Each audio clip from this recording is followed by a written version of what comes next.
A young boy proudly spoke of his father, a special forces hero, only to be mocked by two police officers. But when a sudden emergency exposed the truth, their laughter turned into stunned silence. Sometimes, those we underestimate are the ones who change everything. Dive into the full story to uncover how everything unfolded. A young boy proudly spoke of his father, a special forces hero, only to be mocked by two police officers. But when a sudden emergency exposed the truth, their laughter turned into stunned silence. Sometimes, those we underestimate are the ones who change everything. Dive into the full story to uncover how everything unfolded. He adjusted the straps of his little backpack, old, faded, but clean, and stood straight in front of the officers. "Hi, officers?" he said brightly. One of them, tall and balding, glanced down. "Well, hey there. Champ, enjoying the fair?" "Yes, sir, it's awesome. My dad's coming later." Jamal beamed. "He's a special forces soldier." The shorter officer, stockier, maybe late 30s, raised an eyebrow. "Is that right?" "Yes, sir, he's been deployed, but he's home now." The tall one chuckled, not unkindly, but definitely amused. "Special forces. Huh, yeah, he saved people. He has medals and stuff. He even trained in the desert." The stocky one leaned in a little, "And I bet he rides a unicorn to work too." "Huh." They both laughed. Jamal's face twitched. "I'm not lying." He mumbled, "Easy there, kid. We're just messing with you." The bald one said, reaching out and ruffling Jamal's hair, "You'll be a soldier someday too. Maybe. Or a movie star." Jamal stepped back, brushing his hair down, eyes falling to the ground. "Okay, have a good day." He turned and walked away, slow at first, then quicker. The stocky officer watched him go. Kids make up the wildest stuff, don't they? "Yeah," the tall one muttered, chuckling. "Special forces. Right. Probably saw it in a video game." Jamal didn't run. He didn't cry either, but his chest burned in a way he didn't understand. He hated the way the laughter rang in his ears. He knew they were wrong.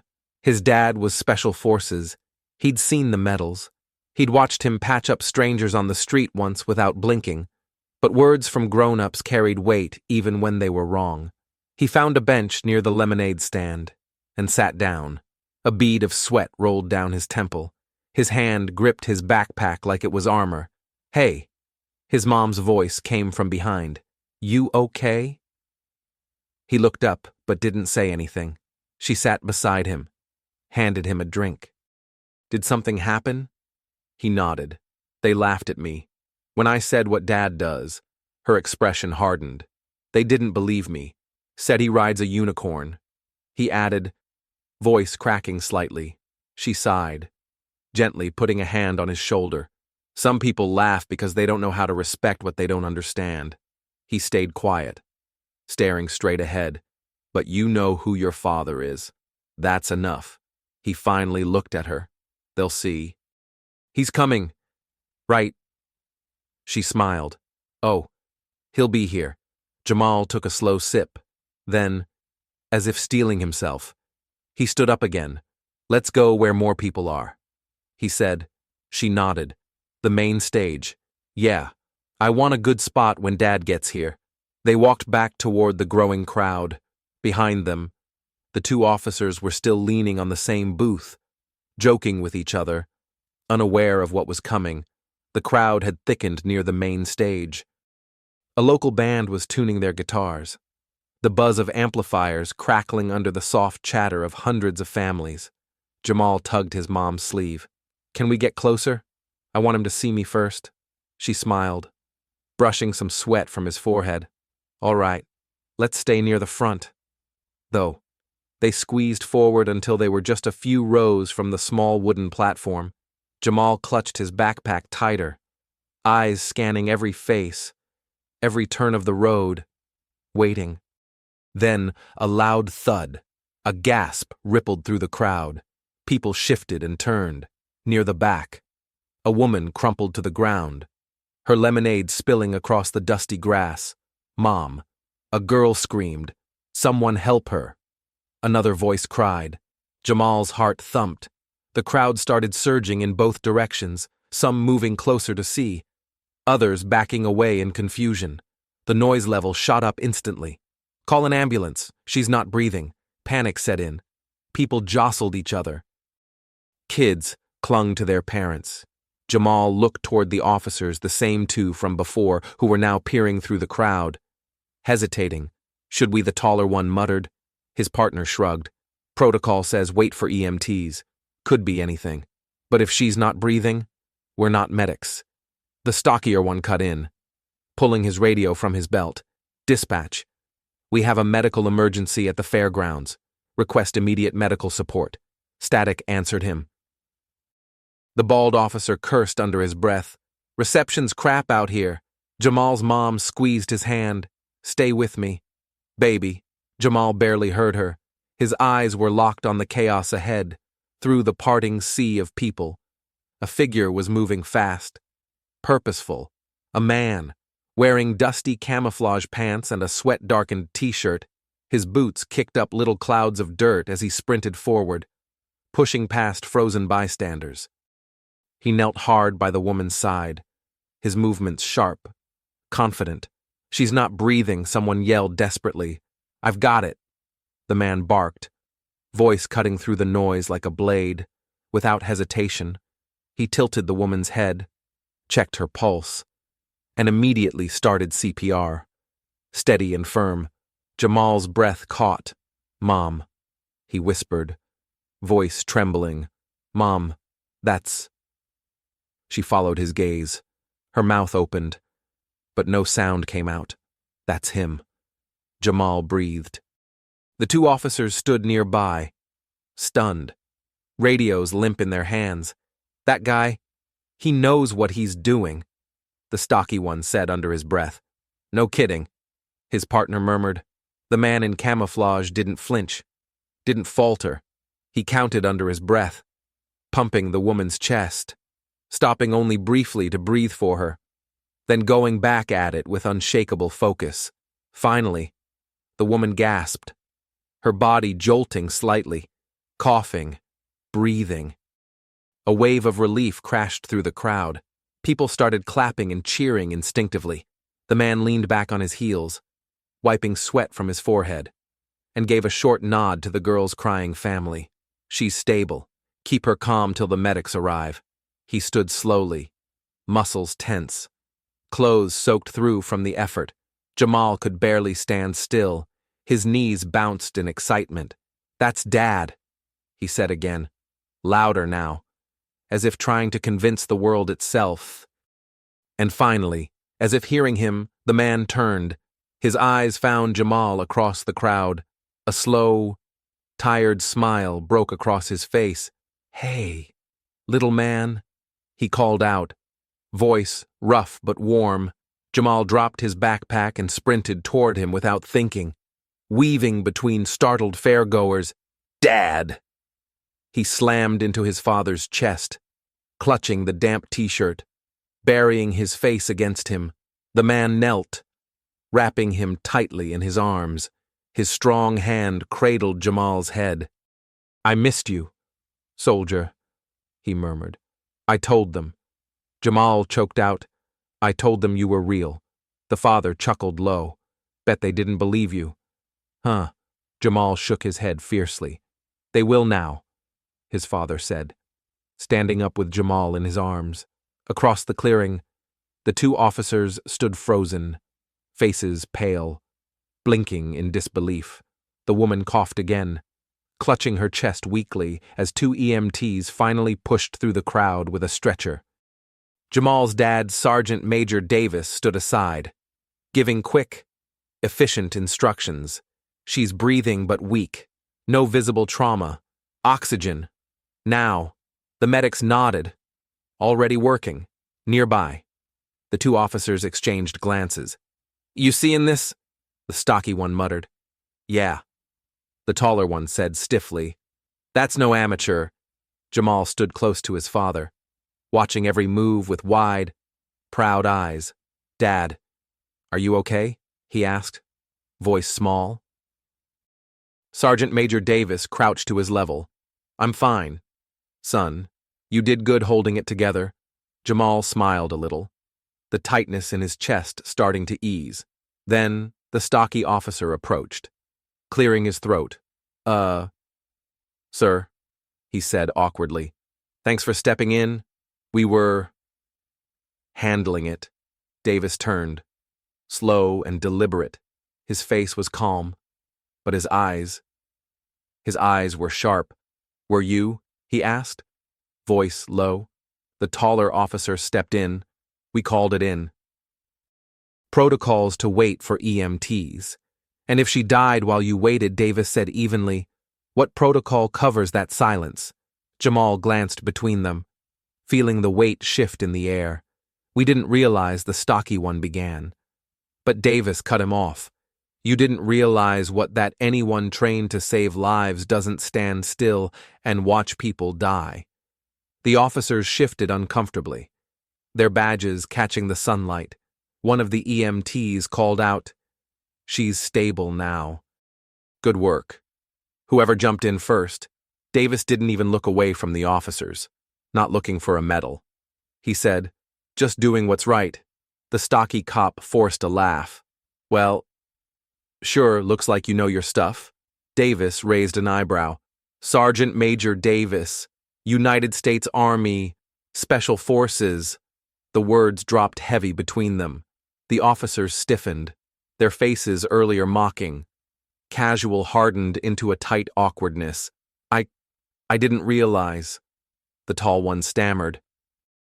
"You didn't ask," Davis said simply. For a moment, nobody moved. The fairground sounds the music. The chatter felt far away, like a different world entirely. Jamal's heart pounded. He stepped closer to his dad, standing taller somehow. The stocky officer swallowed hard. "Well, we appreciate your service. Seriously." Davis gave a small nod but didn't offer a handshake. Instead, he rested a hand gently on Jamal's shoulder. "I serve for them," he said quietly, eyes locking onto Jamal's. "And for people like her," he added, nodding toward the stretcher. He didn't say, "For you." He didn't have to. The message hung between them, clear and cutting. The officers stepped back slightly, almost involuntarily, like the air around Davis pushed them away. Behind them, more people were gathering, whispering, pointing. Someone muttered, "That's the kid's dad. Did you see what he did?" Phones were out now, videos being taken, the story already slipping beyond anyone's control. Davis straightened to his full height, dusted off his fatigues, and looked down at Jamal. "Ready to go find your mom?" he asked. Jamal nodded quickly. "Good man," Davis said, voice softer now. He took Jamal's hand, firm and steady, as they walked through the fairground. The crowd parted naturally around them, not from fear, but from the silent pull of respect. The two officers stood where they were, watching them disappear into the sunlit crowd, faces tight with something between shame and awe. They didn't get far before another voice cracked across the fairground speakers. "Attention all fairgoers. Please remain calm. Emergency medical services are on site. Please clear pathways for ambulances." Davis stiffened slightly, his instincts still sharp, even in peace. Jamal squeezed his father's hand. "Dad, are we in trouble?" "No, son," Davis said, eyes scanning. "We're exactly where we need to be." Suddenly a loud shout from behind. "Hey, that's the guy!" someone yelled. Phones thrust higher, cameras pointed. Jamal looked back. More people were gathering. Some cheering, others whispering frantically. Two young journalists pushed through the crowd. Cameras ready. Sir, can we get a statement? What's your name? Did you really save her life?" Davis stopped walking. His jaw clenched for a brief moment. "No statements," he said firmly. "We're not here for that. But the world needs heroes like you, one of the reporters insisted, almost pleading. Jamal looked up at his dad, eyes wide. Davis knelt so he was eye level with his son again. You hear me? Jamal, he said, voice low, steady. We don't save lives for cameras. We save them because it's right. Jamal nodded slowly. Good, Davis said, standing again. Let's go. But the crowd wasn't done. The two police officers, the same ones from before, were now making their way through the thick mass of people, clearly flustered. Sergeant Major, the tall one called out. Waving awkwardly, Davis didn't stop. He kept walking, Jamal matching his stride. Sir, please. The stocky officer jogged closer. Could we have a word? Davis paused finally. Turning around slowly, the entire fairground seemed to hold its breath. The taller officer cleared his throat, shifting his weight from one foot to the other. We just wanted to say, we're sorry, he said, voice cracking slightly. The shorter one chimed in. We didn't know who you were. We shouldn't have laughed. Davis studied them, long enough that the taller cop fidgeted under the weight of the silence. You shouldn't have needed to know who I was, Davis said quietly. Neither cop replied. You see a kid, proud of his father. Davis continued, voice even but firm. You lift him up. You don't tear him down. The stocky officer looked at his boots. Shame colored his face bright red. Jamal stood quietly by his father's side, his small chest rising and falling with steady breaths. Finally, Davis said, You want to apologize? Both officers nodded quickly. Then don't apologize to me, Davis said. He stepped aside, exposing Jamal to their view. The two cops hesitated. Then the taller one crouched down slightly, awkward but earnest. Kid, we're sorry. We shouldn't have laughed at you. The stocky one spoke next. You're lucky to have a dad like him, and we're lucky he was here today. Jamal swallowed. His eyes darted up at his father, who gave him a tiny nod. It's okay, Jamal said softly. Just don't laugh next time. The words, simple but solid, seemed to hit harder than any lecture could. The officers nodded solemnly. Without another word, Davis turned, his hand on Jamal's back, guiding him forward. As they walked away again, Jamal whispered, Dad, I didn't know you could make grown-ups feel that small. Davis chuckled under his breath. Respect, he said. It's not demanded. It's earned. Jamal grinned for the first time all morning. Behind them, the fair carried on, rides spinning, kids laughing, music playing, but the path they left behind felt different, quieter, wiser. By the time Jamal and his father reached the open food court area, whispers had turned into full-blown chatter. That's the guy who saved her. He's Special Forces.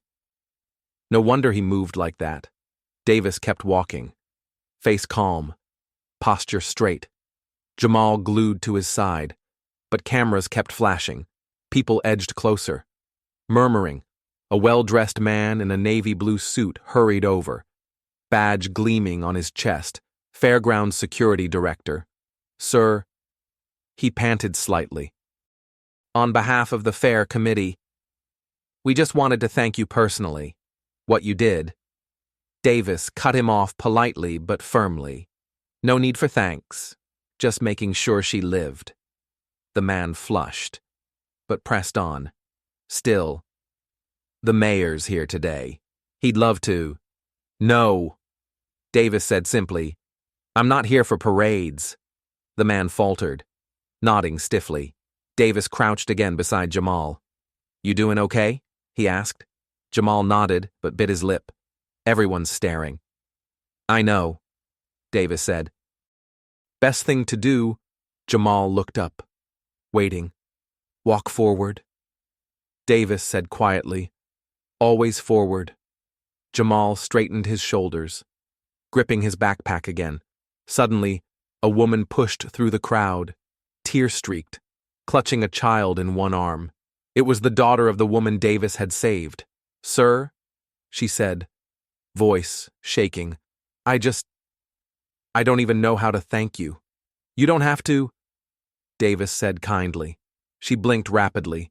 "My mom, if you hadn't—" Her voice broke. Davis placed a hand gently on her shoulder. "You take care of her," he said. "That's all the thanks I need." The woman sobbed, nodding fiercely. From the side, one of the fair organizers whispered something urgently to a stagehand. Moments later, the main loudspeakers intended for announcing the next performance crackled to life. "Ladies and gentlemen, could we have a moment?" The chatter died down. Heads turned. Jamal stiffened. Davis muttered under his breath. "Damn it!" The announcer's voice boomed across the fairground. "Today, we witnessed something extraordinary. A real act of courage. Sergeant Major Davis, thank you for reminding us what a true hero looks like." The applause started slow, then swelled, and roared. Jamal's heart felt like it would burst out of his chest. He looked up at his father. Davis didn't move, didn't wave. He just stood there, silent, composed. He let the applause wash over him, and then die down. Then, quietly, he turned to Jamal. "Ready to go?" he asked. As if nothing had happened, Jamal swallowed hard. "Yeah." They started walking again, cutting across the fairground as if they were invisible. But they weren't. People parted, clapped softly, nodded with reverence. The two officers stood stiffly at the edge of the crowd, watching, still stunned, as they passed. Davis gave them a slight nod, not cold, not mocking, just acknowledgement. They nodded back, awkward but sincere. Jamal grinned up at his father. "You didn't even say anything," he said, amazed. Davis smiled slightly. "Didn't need to." They reached the edge of the fairground, past the booths, past the noise, into open space. For the first time that morning, Jamal exhaled a long, easy breath. The day was still bright, kids still laughed, music still played, but somehow, everything felt different now, better. Days later, the fair had packed up and moved on, leaving nothing but trampled grass and scattered paper cups behind. But the story hadn't moved on. A video of Davis saving the woman had gone viral, millions of views overnight. News anchors called him the quiet hero. Commentators raged about how the officers had mocked Jamal. Hashtags trended for days. At home, Jamal sat on the porch steps, swinging his legs, watching as his father hammered a loose nail back into the old railing. "You're famous now, Dad," Jamal said. Davis didn't look up. "Fame's a loud noise. Son," he said. "It fades fast." Jamal frowned, picking at a scab on his knee. "But it's good they know, right? They know you're real." Davis finally set down his hammer, wiping his hands on his jeans. He sat beside Jamal, the wood creaking under his weight. "Does it matter if they know?" Davis asked. Jamal hesitated. "I guess—" He swung his legs a little more. "I guess it matters that I know." Davis smiled, ruffling Jamal's hair gently. "That's the only thing that ever mattered," he said. The screen door creaked. Jamal's mom poked her head out. "Hey, superstar," she teased Davis.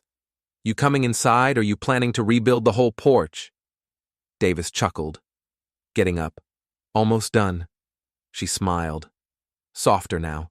"Don't forget Jamal's got his thing at school tomorrow." Davis raised an eyebrow at Jamal. "What thing?" Jamal suddenly looked shy, ducking his head. "It's, Heroes Day. They asked if someone could come talk about being brave." Davis crossed his arms, pretending to think hard. Don't know if I know much about that. Jamal gave him a skeptical look. You know everything, he said simply. Davis's throat tightened unexpectedly. He cleared it. All right, little man. Guess I better find a clean shirt. Jamal grinned, running inside to tell his mom. The next day, Davis stood in front of a classroom full of wiggly third graders, feeling more nervous than he had jumping out of planes. He didn't have a speech, didn't need one. He just told them about keeping calm when things got scary, about stepping up when it was easier to step back, about how real strength was about protecting people, not hurting them. And when he was done, Jamal walked up to him, clutching a crayon drawing. It showed a man in camo kneeling to help a fallen woman, with a small boy standing beside him, beaming. At the top, in shaky handwriting, it said, "My dad saves people." Davis knelt down, pulling Jamal into a fierce hug. "You're my hero too, son," he whispered. The room blurred slightly, but he didn't mind. Some victories weren't loud, they were quiet, and they lasted forever.